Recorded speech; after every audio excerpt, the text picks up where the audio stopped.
Recordo com si fos ara el dia que ella se'm va acostar i em va clavar al damunt aquells ulls foscos i tan immensament tristos.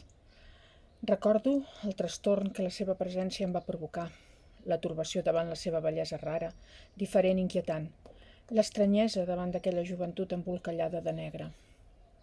Recordo el sotragueig injustificat del cor en sentir la seva veu.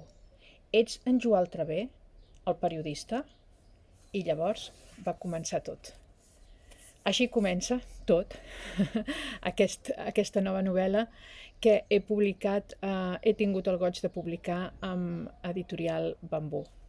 Ella és un misteri, ella és una història que desgranem mica en mica des de la primera pàgina fins al final i que espero que enganxi moltíssim, moltíssim, moltíssim els lectors joves, perquè ens hem d'esforçar molt en que els nostres llibres tinguin aquest do, o aquest doble do, d'enganxar des de la primera pàgina, voler saber què passa a la segona i mantenir l'interès al llarg de tota la lectura.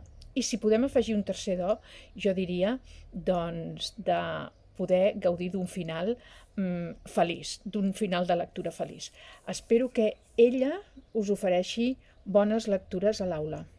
Jo l'he escrita amb tot el cor. Fins sempre i gràcies.